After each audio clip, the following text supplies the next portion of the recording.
હા શું કરો હો? અમારી ડુંગળી બગાડી નાખી.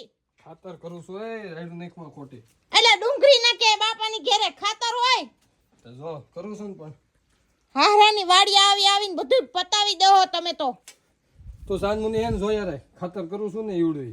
એટલે ઈ ડુંગળી અહીંયા ગંધા હે, નકરી ગંધા હે. એ ભલે ગંધાય તો અત્યાર લગીન નો ગંધા નહીં, હવે તમને ગંધા હે. અત્યાર ઊંઘી ખાવાની ડુંગળી હતી ને હવે ઈ કદડો થયો, ખાતર છું.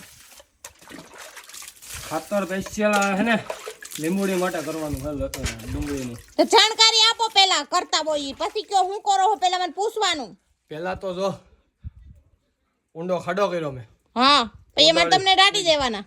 દાટવાના નહીં તો મને આઈડિયા આવ્યો. ખાડો કર્યો એમાં ડુંગળી પલાળી આવડી. એટલે અટન ડુંગળીનો ભાવ પૂછ્યો છે? ઈ ભલે ને ગમે એટલા બગડેલી ડુંગળી હતી. બગડેલી નહોતી, હારામ હારી હતી, ખવાય એવી હે ડુંગળી. તો વીણી લે, હું ક્યાં ના પાડું છું. હવે ધોઈ નાખ્યા પછી પલાળીને ગારાવાળી કરીને ઈ ડુંગળી હવે ખવાય? અરે ધોયેલી ડુંગળી તો બહુ મસ્ત મજા આવે, મીઠી લાગે.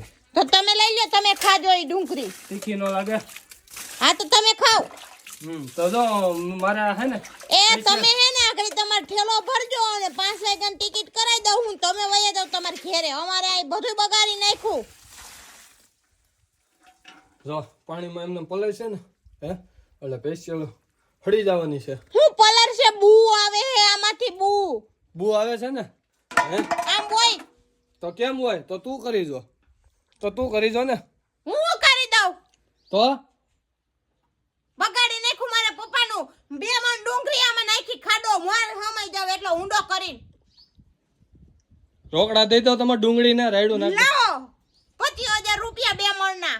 2 મણના હે ને 25,000 રૂપિયા થાય જ નહીં. 12,500 રૂપિયાનો મણ છે અત્યારે ડુંગળી. ખેડૂતો માલ થઈ જવાના છે, કેમ કે આ વર્ષે આપણા દેશના ખેડૂત ડુંગળીની આયાત નહીં કરે, ડુંગળીનો નિકાસ કરે એમ છે.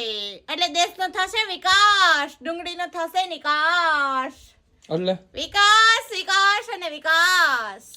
જો આ ડુંગળી રહી ને, ઈ ડુંગળી રોય નહીં, હવે ઈ મરી ગઈ, રોય નહીં વઈ ગઈ. પણ એમાં હું તને કહું તો પેલા મારું તો સાંભળ. હું સાંભળો? હું એમ કહું છું કે એ રહ્યું ને ડુંગળી બગડી ગઈ હતી એટલે હે ને મેં એનું ખાતર કર્યું. ખાતર કરીને આપણે ઓલી 10 લીંબુડી વાવી કે નહીં, એમાં પેશિયલ ડુંગળીનું ખાતર નાખવાનું છે. ડુંગળી હળી જાય પછી એનું ખાતર. લીંબુડીને કાઈ છું તો મજા નહીં આવે. એ હો તે વાવી છે?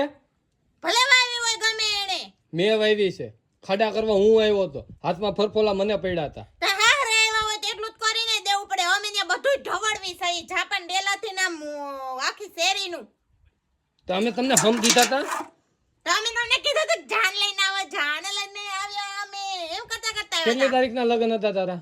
મારે 22. તો 18 મેં કીધું તું કે લગ્ન લખીને મોકલો એમ. ઈ તમે આવ્યા તો અગાઉ કેવા એટલે. હું કેવા આવ્યા હતા? કે તમારી દીકરીને અમાર ઘેર ખરીદી કરવા લઈને આવો એમ. એ હો તો હું કામ આવ્યા હતા?